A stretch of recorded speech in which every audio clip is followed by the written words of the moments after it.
welcome to the Event Professionals Network Meetup. My name is Lisa Gregory. I'm the founder of Gregory Event Services, and we have a lovely guest here, Scott Leese. Scott, you want to say hi and introduce yourself, and then we will do a little bit of how folks can engage and some housekeeping before we dive in. So go ahead and Yeah, introduce sure. yourselves. Sure. Thanks for thanks for having me. My name is Scott Leese. Excuse me. I spent the last couple of decades building and scaling sales teams for tech companies, primarily in SaaS, all across the country. So I had offices in San Francisco, LA, New York, Austin, Phoenix, Denver, you name it. I've had 3 9-figure exits and 1 potential exit coming, hopefully in the next year or 2, once the liquidity markets change. That will be the biggest, best one yet. And parlayed all that experience into running my own startup consulting firm. So I kind of serve as a fractional CRO, do fractional RevOps work for startups from all around the world. So I've been doing that for the last 5 years. And I've also run a ton of events on my own. I run a small sales conference called the Surf and Sales Summit in Costa Rica. Also ran a number of events for a very large community that I used to be in charge of called Thursday Night Sales. So I have a lot of experience in sales leadership, startups, running events, as a host, as well as kind of putting my team into the field and deploying them. So appreciate being invited here and happy to try to help. Yeah, awesome. That's great. I really want to go to your Costa Rica event. That sounds amazing. Yeah. Um, well, I Mm. also want to introduce Jess. So Jess McDonald on our team helped put this together. If you want to say hi, Jess, and really talk about why now? Why are we talking about sales and marketing? And then we'll dive into some questions. Yeah, absolutely. Yeah, hi, I'm on Lisa's team. I'm Jess, if we haven't met already. Um, just, helping put these together every month, which is a lot of fun. And so I thank you guys for indulging some of the things that I want to learn about too. But, I work on a lot of projects that, are trade shows or, user conferences and things like that, where we are working hand in hand with our sales partners. And I think we've all, if you've, worked in this space for a bit and worked with sales, that there we have these feelings of sometimes it's disconnected, sometimes it's disjointed. And we're really just trying to, as event marketers specifically, trying to bridge the gap between all of the different people who are involved with the event for the company, everything from people who work in the customer area, people who work, in prospecting new business, like all of those things. And so it can be including product, and the executive team having their own goals. We're kind of bringing all of that together.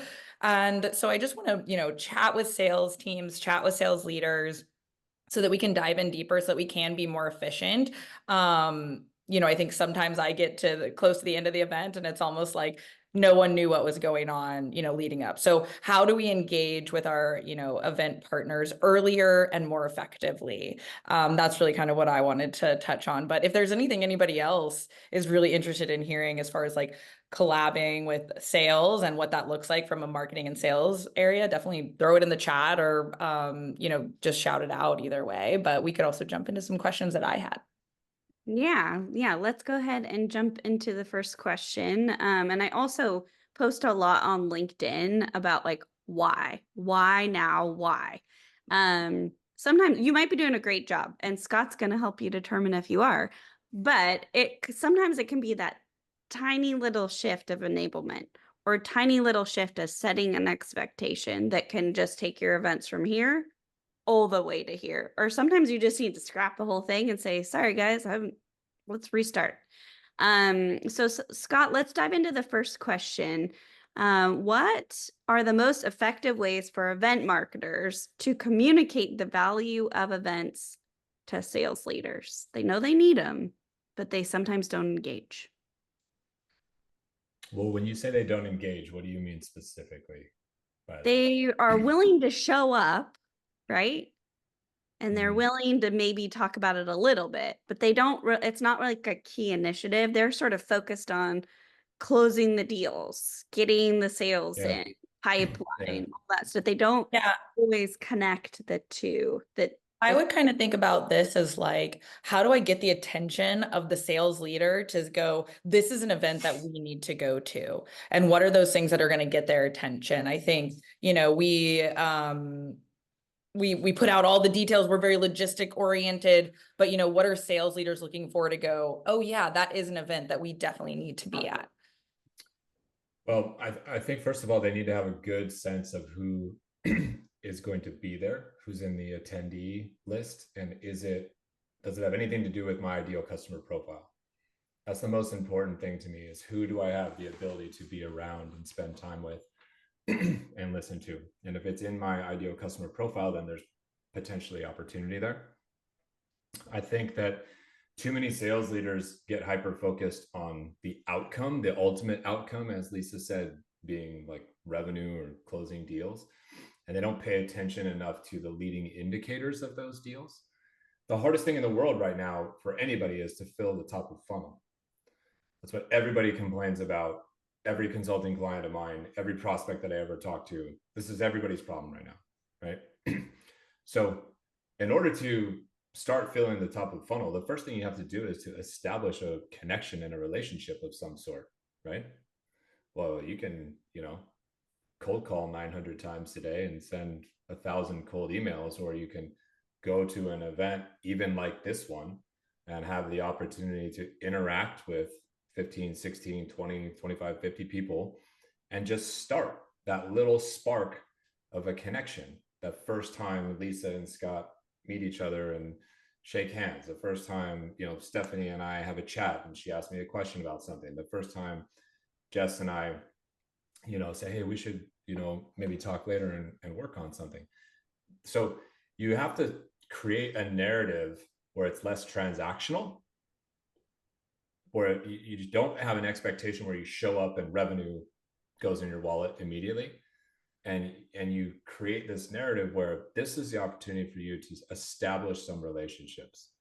And from that relationship, you have the opportunity to build a little bit of trust. And that trust builds towards like interest in what you're doing. And over the long tail of things, then the opportunity, to produce revenue shows up. And I just think that message is missed too much. And event leaders are like, hey, there's going to be 10,000 people at this event. You're going to be able to get pipeline. You're going to be able to get deals out of it. It's like, okay, but something comes before that. And what comes before that is spending time with people who matter for your business and having the opportunity to build and or nurture some of these relationships. So before the 10,000 person event, are you thinking that's like meetups like this? Because so many people have limited budgets right now, right? So it's like some companies are still going all in. Let's do a million different events. And some people are like, we don't have the money to do that, but we still need to get in front of people.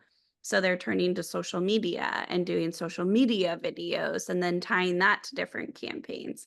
What is your recommendation for creating that spark and connection before they're on site at an event? Well, if you're not doing any type of content creation to increase awareness, keep people engaged beforehand, even give them an update afterwards, then you're not doing it right in almost 2025. Very few companies that I work with even spend money in traditional marketing channels like SEO and ads and stuff like that. They're all in on turning their company and their founders and even employees into their own demand gen channel. Yep. Like if Jess is the CEO, everything is about Jess creating content, becoming a thought leader, positioning herself as an expert that other people pay attention to and follow. And then by proxy, everybody learns about whatever the heck company Jess has built and created. So everything is about social. LinkedIn, Instagram, TikTok, maybe Twitter to some extent still. But even if you just pick one channel, LinkedIn, which is the primary channel for B2B and SaaS companies, you've got to create a buzz somehow. And the more people posting about it, the better. The more creative, the better. Yeah, so it's just a missed opportunity if you're doing nothing there. And you can't just post like one time and expect a miracle to show up, right? Like, I'll pick on myself. I posted one time about this event, right? But if I would have posted one time a week for 6 weeks straight and posted in a million other places other than just LinkedIn, and if I would have done different type of medium, like a text post and then a video post and then, you know, some other like goofy thing, it probably would have driven more eyeballs and driven more attention, right? So it's really something that you have to prioritize and focus on if you really want to get the most out of it. Yep. And storytelling right now is the number one way to win. I feel like if they feel they have a connection, they feel they know you. Like there's a lot of people here. I've never met Stephanie in person. I've had one meeting with her. But like she watched some of our internal videos. She sees me on social media.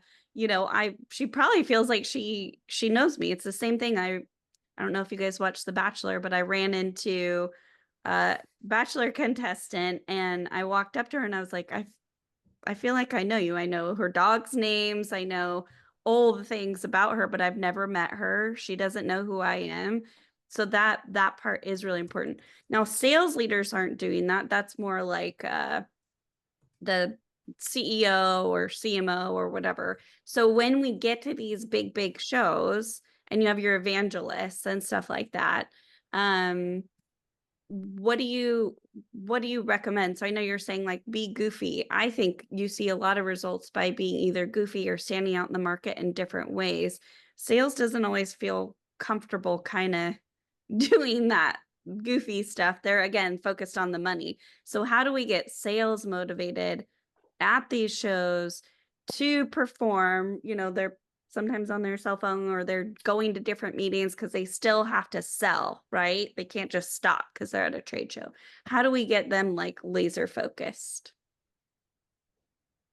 at these Well, I shows? don't know if I agree with your first Oh, okay. sentence Yeah. that salespeople Good. don't do this stuff. I think in the last couple of years, specifically since the pandemic, there's been a massive shift, and and everybody in a younger generation in particular is doing content creation right now. Salespeople know that they have the ability to drive their own pipeline through creating content. And candidly, they don't really trust companies anymore to take care of them. And so they know they have to diversify their income stream a little bit just in case layoffs happen or something goes wrong in a startup. And they know that building their own brand provides some level of security for them. Yep. So what I've seen is more and more salespeople be willing to embrace this type of thing. The salespeople who are not embracing it are behind, frankly, and they're going to get left behind for good at some point in time. The way to get through to them, you did say this. You said they're very focused on the money. Okay, well, that means I have to educate my salespeople who are not embracing these new tactics and techniques as to why this will benefit their wallet at the end of the day, why they should be doing it. And I have to break it down into little baby steps because sometimes doing something new feels overwhelming and feels daunting. You know, somebody can be intimidated thinking, well, I don't have 100,000 followers on LinkedIn. Like I can't do these particular things. Okay, you don't have to jump from 0 to 100,000 followers. Like, can you start by growing a network and adding 10 new people per day? Can you start by commenting 5 or 6 times on other people's posts as you start to learn how to write and learn how to find your own voice? You don't have to create any content on your own for a really long time if you don't want to, right? And you know, I don't love being on video. I don't walk around with a selfie stick filming myself all the time. But do I do video content sometimes? Yes, I do. I have to. You know, I don't like cold calling. I used to do that all the time as well. I don't like doing accounting in my business. I have to do that. So some of these things are just like excuses that we're putting in front of ourselves. And if you're in sales leadership, you can't allow the tail to wag the dog. You can't allow reps to not utilize all of these different methodologies and new modalities that are working, especially when all of the evidence is staring you in the face that what's worked for the last 25, 30 years does not work as good anymore. It doesn't, no one can argue that we talk as much on the telephone now as we did 30 years ago, or email open rates are better now than they were 10, 20 years ago. It's indisputable. Yeah. So you have to evolve and adapt. And that's the message that I think has to come from sales leaders to their reps and their team. So that's interesting. My brain has a huge light bulb. So say you're going to AWS reInvent, a lot of these teams probably are. You're sending 25 people. What That's would a lot of people. Yeah, what would you say if me as the event lead said, okay, sales reps, here are your individual campaigns. I give you the design files, I give you the copy, you put it in your own voice, and this is the timeline that you're posting it, because it's brand awareness, right? They're creating their own brand. These people are going to be sitting at the booth. What would you say if I created a campaign specifically for you and said, okay, this is your job. You're going to be booking meetings and all this stuff, but I need you to do these 5 things leading up to reInvent. Would you think I'm crazy, or would you be like, okay? No, I would expect you to do those things. And if I was your boss and you weren't doing those things, I'd probably fire you, because I'd say you're not doing your job. Perfect. So I mean, I feel that strongly about it. Like, great. any rep who complains about that, I would say, well, that's what your base salary is for. Your base salary is paying you to do the things you don't want to do.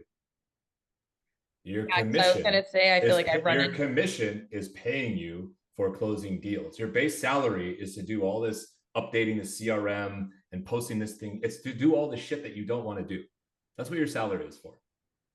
That's ahead, really Jess. interesting, because I do feel like I've run into people who are like, well, I can't post company stuff because this is my personal brand, right? But I like what you said a lot, because it's like, well, yeah, but you also make money from this company that you work for. Like, Yeah. so. And there's, if you sent me a bunch of stuff, Lisa, and said post this exact thing, and I have my own brand, I would probably tell you I'm not going to post it exactly like you're saying, because that doesn't sound like me. But what I am going to do is I'm going to take this information you've given me, which is great and gets me started, and then I'm going to adapt it to my own style and my own kind of strategy.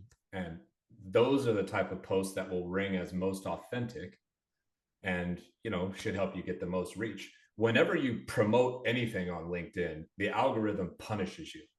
It absolutely hates you promoting anything whatsoever. Yeah. So you have to find a way to have lots of people talking about it, and it can't just be, come visit us at booth 462 at AWS. Like, there's nothing there. That's not interesting whatsoever. That's an absolute waste of space.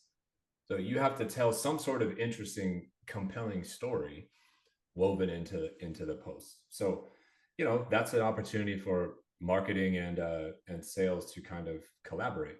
Marketing usually will write some copy, in my opinion, that's just like very cheesy and is not going to play well on LinkedIn.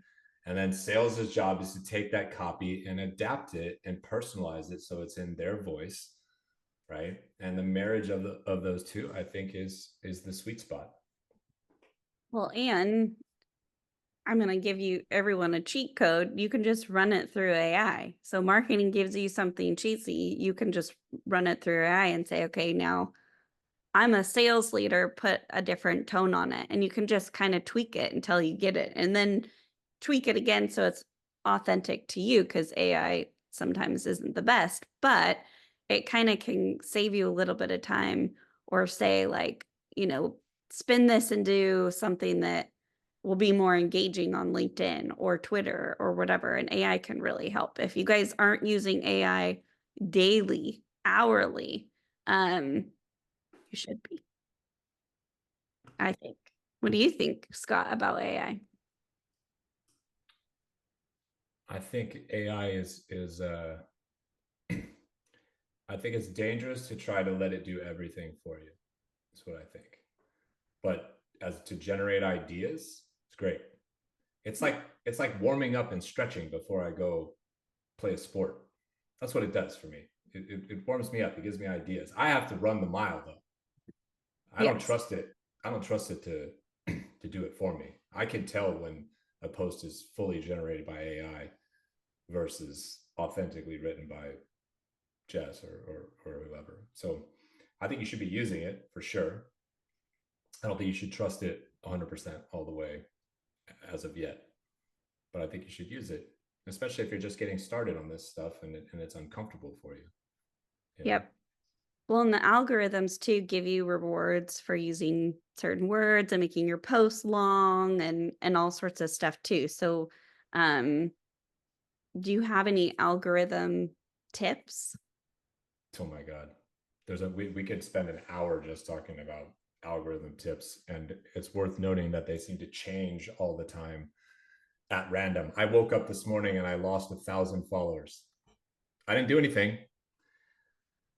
So I messaged a few people that have good followings on LinkedIn and I said, did this only happen to me?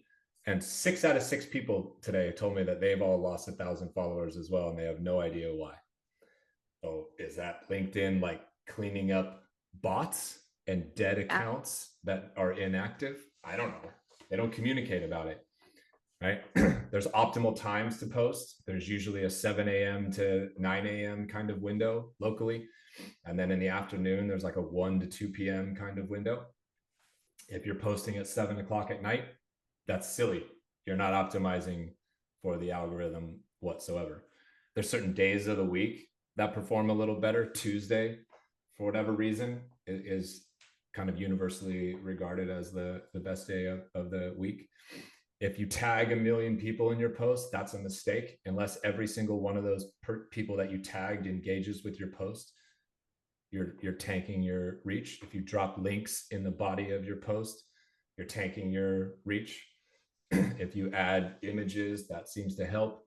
If you do video, it gets more impressions but less engagements. So I could go on and on and on. Structurally, you look at things.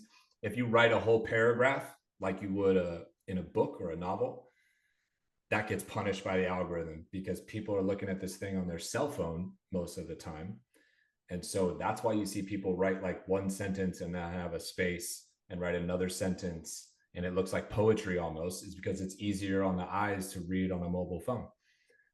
Anything you're doing that makes people scroll left and right, up and down on the phone means people are scrolling past your content or moving on from it faster. So you try to keep it shorter. All of these kinds of things are, different tips and tricks.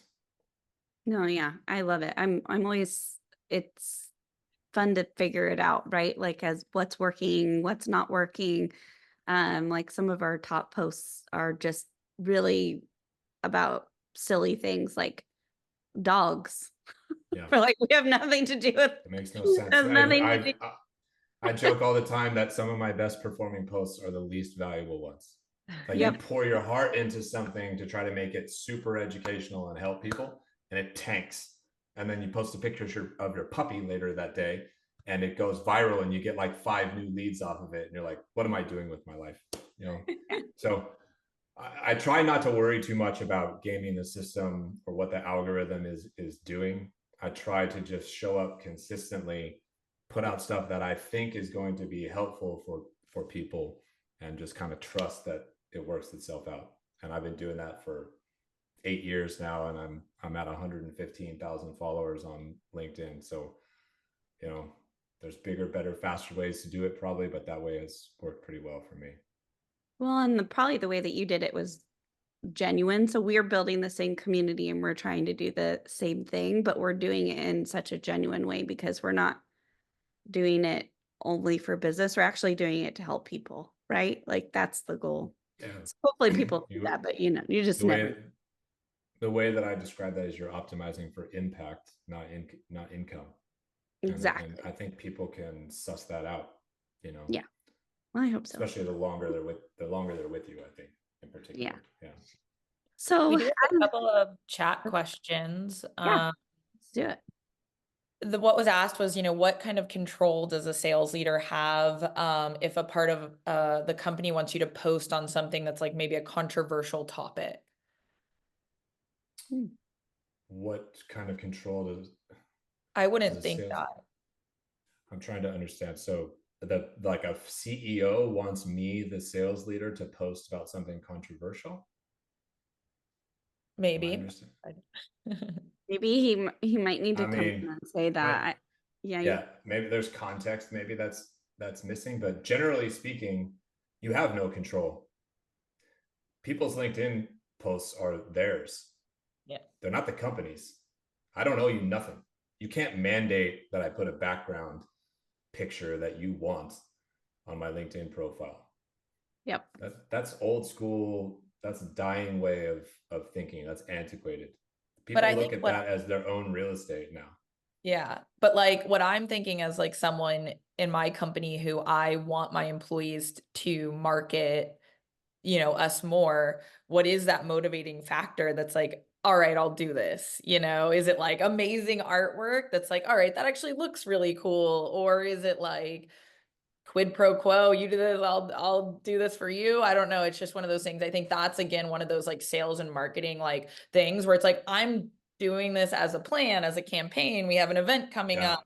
I Like, think I think maybe we're glossing over like basic human behavior. And you want people to do something, the first thing you should answer is what's in it for them. Yep. Because that, listen, rightfully so, at least in my opinion, people deserve to take care of themselves before they try to take care of your company. And every founder on planet Earth is like, oh, I want people just as all in as me and all this kind of stuff. Get out of here. They make 600 times what a frontline employee makes. They make 60 times what a C-level executive makes if they sell their business. I'm not as invested as you are. Let's be real. So you want people to participate in your campaign, they need to understand what's in it for them. So you want me to participate in this? How does that benefit me as a salesperson? How does that benefit me as an account manager?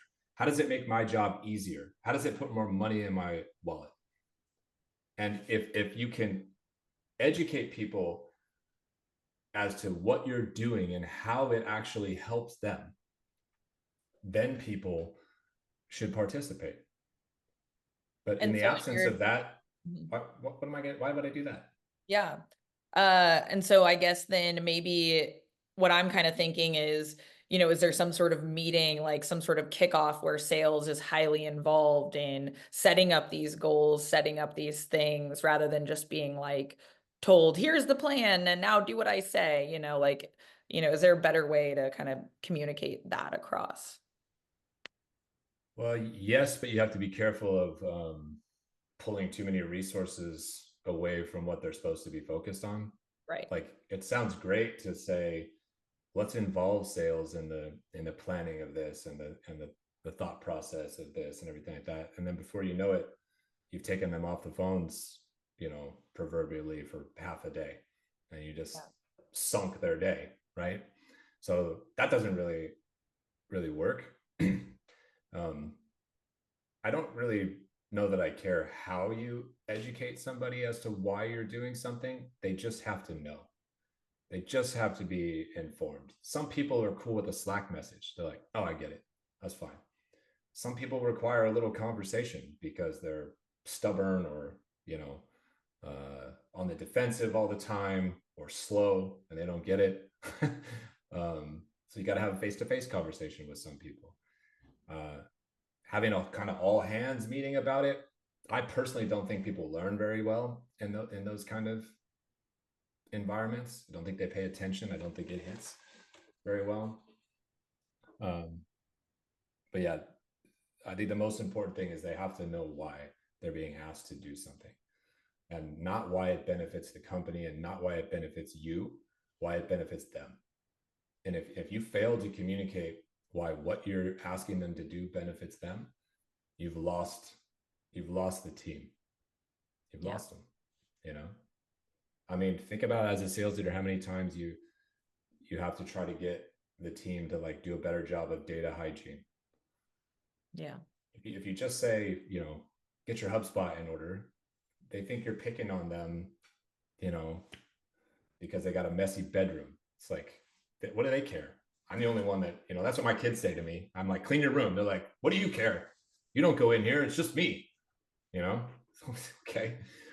So I have to explain to the sales rep, like, well, here's why having a better hygiene in the CRM would actually benefit you, because then we can do this and then we can do that and da da da da da da da. And if you don't do that, you're not going to get inbound leads. You don't get to go to these events. This is what we used to have. We created, my colleague and I, JM, created this thing called the data dungeon. And basically anybody whose data hygiene was under a particular percentage, we actually pulled them off the floor, made them go into a conference room and do absolutely nothing but clean all this stuff up. And lo and behold, the overall health score of our CRM went from like the high 70s to the low 90s. And nobody wanted to go to the data dungeon anymore. And miraculously, because we were focused on it and we created this stupid little thing around it, it started fixing itself. And then everybody's performance started going up a little bit, right? But if I just told everybody, go clean your room, they don't care. They have to understand why. And we do, and you know, historically, I think leadership does a terrible job at informing frontline people why certain decisions are being made and why they're being asked to do certain things. Oh no, for sure. Go ahead and steal that one, Kirill.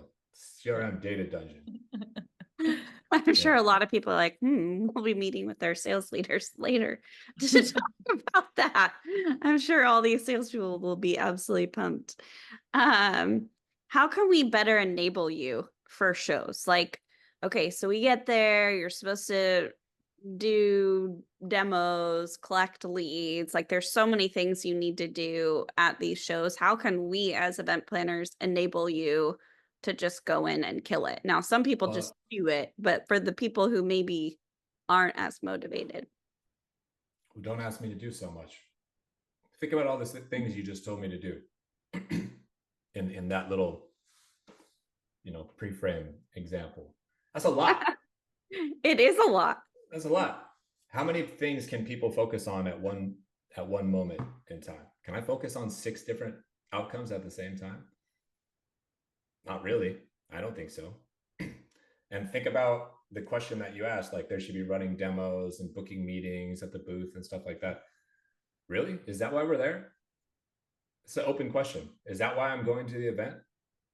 To run demos at the booth? Am I going to the event to close deals on the spot, or am I going to the event to open new relationships, cement and strengthen existing relationships, right?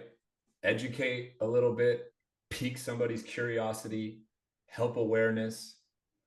So I think you're going there to do those things. And some of those things, if you just pick one of them with somebody who doesn't like going to these kinds of things, I think they can digest, like, okay, you have one task.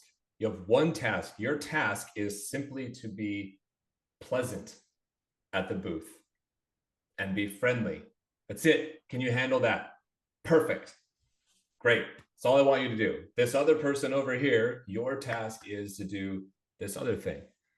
And I think people can handle that. They know their part and they know their role. But I think we make a mistake because we put all this pressure on people to scan 1 million badges. Badge scans are worthless. MQLs are worthless. You know, listen, I went to a Dreamforce conference a year ago and somebody was giving away lemonade. And I was like, that's cool. That's a great gimmick to get me to go to your booth and check out everything. I want a glass of lemonade. So I go try to get the lemonade and they're like, hold on, I have to scan your badge. And I'm like, I'm not your ICP at all. And they're like, it doesn't matter. I have to scan your badge in order to give you a lemonade. So they scanned my badge. I got the lemonade and I walked away and I thought, I feel bad for the person who has to follow up with me. Like, why are we focused on those? Here's my things like argument. that? It's because marketing is math for so many of us. Like, again, I'm back to my like logistical brain here. And it's if I have 100 leads and then only 50 of them are even good, and then maybe 25, and now we're getting down to 2, I think that's where like the marketing brain kind of goes. And so we're saying, okay, that's why I think we ask But that I so much. but I would love for us to recognize that the marketing brain is wrong in this particular case. Totally. Yeah. You shouldn't have to But you follow up with those leads at all. The you sales and you shouldn't just have to that's touch those right. leads. You Yeah. you are so worried, you as marketing is so worried about your own metrics, which is like we have to drive X number of leads, which is the fault of the CEO who's putting pressure on the CMO to get all of these badge scans. But now what you've done is you've made a salesperson have to follow up with me in this particular case, and I'm not the ICP, and you wasted that salesperson's time. And Yep. so now sales distrusts marketing and says, you send me over shit leads all the time, right? So this is a systemic problem that is very easily solved. But we're so worried about attribution that attribution has killed all sorts of creativity and execution. You can't, how do you quantify the impact of an event? It's not quantified by a badge scan, and it's not quantified by how many deals did you sign up today. It's just not. That's funny you say that, because someone just asked in the chat, what are some other metrics besides number of opportunities and pipeline dollars that we can track? And this was one of my questions too. How many new LinkedIn connections did each sales rep make? How many like it's like network growth basically is tracking network growth. How many relationships did you strengthen? Like how many current customers did you have a conversation with that went well, right? How many new people did you establish a relationship with? One of my favorite experiences at a booth was a gal from sales, and she literally was like, I'm gonna go talk to all the people who haven't been getting back to me. Like literally, like I'm gonna chase them down, and I'm gonna find everyone on this show floor that I've been reaching out to that's been saying I'm interested, I'm gonna schedule a meeting, but they haven't been getting back to her. So she'd see them. That's so and so, and she'd go and be like, "Hi, I've been emailing you," and it was fantastic to watch because she basically went and furthered the relationships, and they were like, "Oh yeah, I know you. You've been emailing me for weeks." And she's like, "Yeah. Hey, Right. here I am. Are you That's an interested? Are example. you That's an not?" example. That's an example of strengthening an already existing relationship. She was a master at it. The shame of that all is that's likely not tracked in any kind of quantifiable way. So somebody is probably giving that person feedback after the event, like, oh, you didn't hit your number, right? And it's like, no, that person did exactly what they're supposed to do right there. That is way more impactful, I bet, in the long run than somebody who scanned 5 badges and turned into 5 MQLs. Yep. Oh yeah, absolutely. All right. Any questions? I want to make sure we're kind of diving through some of these questions. Jess, do you see any others that are in there? I know we've kind of bounced around a lot of different things. No, I mean, I think, if maybe you have like a great event story you want to share or something like that, maybe from one of your own events or something, I think that'd be fun.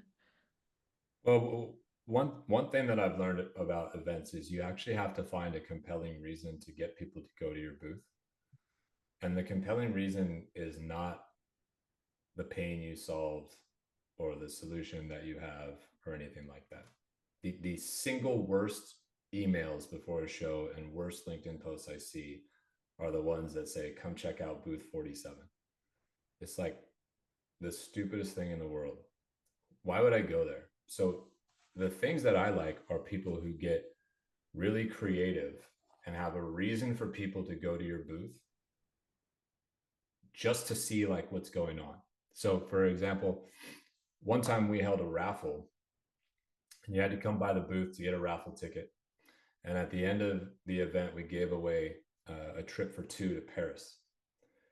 So you could hear everybody, proverbially everybody on the floor and eating lunch and whatnot, telling each other, have you gone to the booth for this company yet? They're literally giving away a trip for 2 to Paris, right?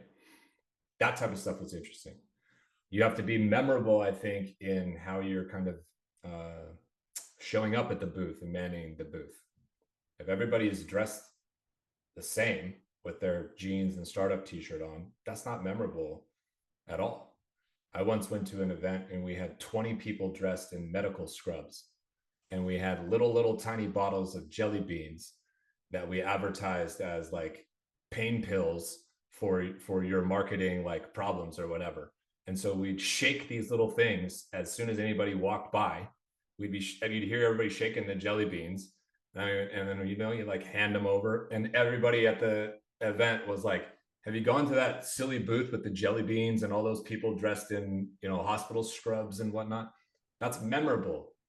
You have to deliver some type of memorable experience. Their pain is not enough to get them to take action, or they'd already be taking action. What you do is not cool or interesting to them if they don't think that they have a problem. So they're not seeking it. So I think you just want to think about, how can I stand out? How can I provide some sort of memorable experience while I'm here? Even if people are not in the market yet for what you do, or don't have the problem that you solve. You're creating buzz. That's part of what you're doing. You're trying to create awareness and interest and curiosity. And those things move down funnel in time. Yep. Those And two examples. it's the likability and that creativity, right? Because they'll say, oh, I remember that guy. I met him at that trade show, and now he just popped up on LinkedIn, and he's playing this video, and then he's gonna do this webinar, and then he's gonna be over here, and I know him. And then all of a sudden it creates that connection. So hopefully it does pique their interest. And then get back to what Jess said, is there anything that you've done that's been memorable at an event besides the jelly beans, but like on the sales side to drive those actual sales? So we track, for example, I recommend all salespeople bring a notebook, and they jot down like who they're talking to in the conversations, and to follow up, there's like this homework essentially they have to do to follow up with all these people. What's the easiest way for sales to kind of like go to a show? Because again, you're getting pulled in a million different directions. A lead just went that way. Now you're having this memorable conversation. You have a dinner. Do you take pictures of the like the name badges? How do you help your salespeople not feel like they're going in a million different directions and actually go home and create something that works? Yeah, I would also say there's just like, it's really that follow-up after, right? We've done all this amazing thing. You've made these connections, but then I think what happens a lot of times is now I'm home and I got to get back to my regular calls and my regular emails, and it gets lost, right? Unless it's that really hot lead. But I think there's so many in between leads that, maybe get missed, and there isn't a ton of motivation to continue to reach out to them. It's like the moment has passed. Well, yeah. Think about your experience when you go to a conference and you come home. If I go to a conference for a couple days, do you know how many unread emails I have? Over 1,000 for sure. How many unread Slack notifications? So I just think to myself, that's what everybody's coming back to. So I never understood people who go to an event and like Monday morning they email somebody saying, hey, we had good to meet you the other day. It's like that email is buried. There's no way they're going to see that. And then I think, how many of these sort of non-deep, superficial kind of handshake meetings that I have with somebody, they probably don't remember me. Well, how can I do something that would make them remember me? And how do I stand out a little more in an inbox? So I used to tell people, take a picture with the prospect specifically. Not take a picture of the booth or take a picture of the badge, but of the prospect. So like, Jess stopped by my booth. I'd be like, Jess, take a picture with me real quick. And then I'll send her a follow-up, not the first day she's back, but like the second or third day she's back, I'll attach the picture that I took with her so she can put a face to the name, right? So it jogs her memory a little bit. So you can do stuff like that. That'll help you stand out straight away. You could even record a little video with somebody, 15 to 30-second video with somebody, and say, "Hey Jess, we're here at AWS in Las Vegas. What's the thing that you're looking to learn the most when you're here?" And then she says something, and then I follow up with her and I send that video and I remind her what she said. I was like, "Hey Jess, you came here looking for XYZ. It just so happened that that's exactly what we do. I'm glad we met. Fun little video below. When can we talk again?" How many people do that? None. None that I'm aware of. Less than 2% probably of people do either one of those tactics that I just talked about. Instead, you send over some super generic thing that says, "Hey Stephanie, hope you got back safe from Vegas. Really enjoyed meeting with you. We talked a little bit about XYZ. When is a good time for us to connect and get on a Zoom?" That sounds like 99% of everybody's emails. Yeah. And I don't have any, there's nothing compelling me to take action off of that. Nothing. It's not personalized. It's not special. It's not different. It's not unique. It's nothing. Yeah. And I do like the photo and video aspect because kind of like you said, like a lot of people don't remember names, but they do remember faces, right? And if you Yeah. did have a decent conversation, it's much easier to go, remember me, this person with the curly hair, than it is Exactly. like, I don't actually remember your name, you know, like, and so if I get that email, I'm going to go, I don't know who that is, but yeah. So. Yeah. This is the same reason why when I go to events, I wear the same thing at every event. I wear the same hat, the same shirt. And I just spoke at an event the other day. I couldn't go more than 5 steps without somebody grabbing me saying, "Are you so and so?" "Yep, you are." Da, da, da. Right? It's memorable. Jess, super curly hair.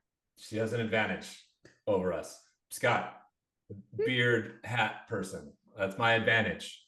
Right? So if you take a picture or a little video, they remember.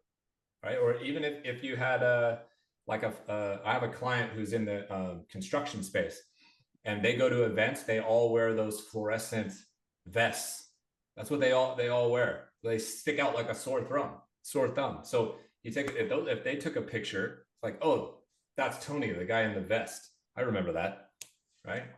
All of these things just give you a little bit of an advantage. Yep. Yeah, it's funny you say that because I am going to actually do new business for our company on Friday, and it's a series of days, and I'm wearing these like hoop skirts and colorful colors. Every day I have a different color, but the top is black. So it's like my uniform. I So love I that. have a little headband, and everyone's going to be like, Yeah. "Oh, I'm actually," which one thing that this team might like is I value conversations. And so I'm going to talk to these people about, and I'm doing it with a spin of how to help event planners, but like, what do these healthcare professionals, what do they eat for breakfast? I'm curious. What do they use? Like, so I'm engaging with them and like things they care about, but also going to be able to bring like this knowledge back to the community, but also build relationships. And then I'm going to collect their details and write them afterwards and say, "Hey, here's how you've impacted this community that we're trying to grow. And here's how we can build a connection," and all the stuff. So I think engaging in conversation and collecting feedback and then having a meaningful way to connect back with them, even if it really has nothing to do with your product and what you're trying to sell. I'm not actually going to sell my product. I'm just going to sell Yes. relationships and helping people. That's it. That's what I'm in the business to do. And so, and I've also done the forecasting on LinkedIn. People I don't know at all. I don't know any of them. I just typed in keywords and I'm writing to them and telling them I can't wait to see them at the event, period. And so it's good to know I'm doing something right. Thanks, Scott. But you know, I am a founder, so I have a different motivation, but how do we get these sales guys to do those things? But I think if we explain it in a different What's in it way, for them? What's in we it for them? can. I think we Yeah. can. I think that's like my biggest aha moment of like, maybe those pre-cons are helpful because our brains kind of need Yeah. to, but we need to frame it very differently, right? And we probably need to get a lot more creativity as far as like not just like Yeah. focus on this booth But video or the swag or whatever. It's more storytelling. also adjust who you send. If certain people don't want to participate in this stuff, why am I sending them to the event? Yeah. Why? Why would I Yeah. do that? It's like giving your leads to the worst sales rep on your team. Why would do you give the hottest sales leads in the company to the worst sales rep on your team? If people want to go to the event and they see it as a bonus, then they have to participate and do all this stuff. It's non-negotiable. Again, it's what your base salary is for. Right? If you don't want to do this stuff, fine, stay home. Some people probably would prefer to stay home, to be honest with you. So let them stay home. Turn going to these events into a reward of some sort, a spiff of some sort. Make them do the stuff. That's part of you getting to go, is you have to participate and do this stuff. I have one more question because I was just on a call with a gal and she was like, we're wanting to hire 2 new field marketers and we're going to hire 8 new people in sales. And we just got a round of funding and fire. Let's go. Let's go. What is your recommendation for somebody like that who's like, these new salespeople are hungry, right? There's a lot of potential. What do you recommend for them just in general? Like how to get engaged in events? They say they want to do 50 events probably by the end of January for these people. And I'm like, sounds like a lot of money and chaos, which is great. We're in, but what do you, because that's what startups do, right? I would probably tell that startup founder that they need to talk to me, because this is exactly what I do with startup founders. I work with people who just raised a bunch of money and I make sure they don't do stupid things like that description was. Yeah, right I know. there. I'm like, yeah, I'm like, well, let's do, if you're going to enable your team, number one, events in a box. You've got to be able to do it in scale. You can't just have 5 billion different requests. And she was like, I just flew my person from Chicago to San Francisco for 2 hours. And I was like, oh dear.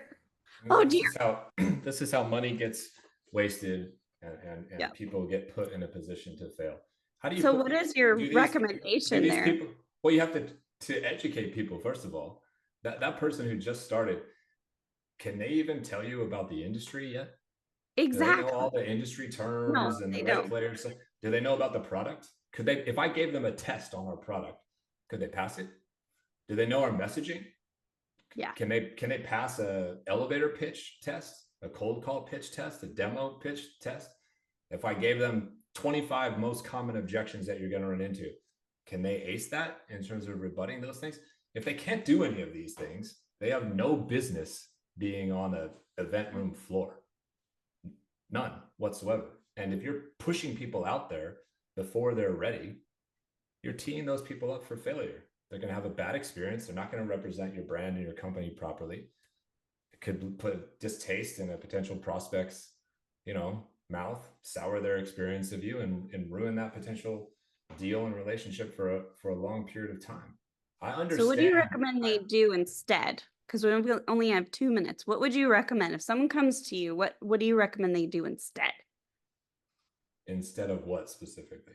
Sending 8 people to an event and their first Spring events. Event. Let's go, I think he's saying slow down. Yeah, you got to slow down to speed up. Yeah. It's the thing that people don't want to do. People don't want to do the boring ditch digging kind of work, to think strategically and intelligently. They think they're losing money doing it that way, and they think just spraying and praying is going to yield better results. And it does not work that way.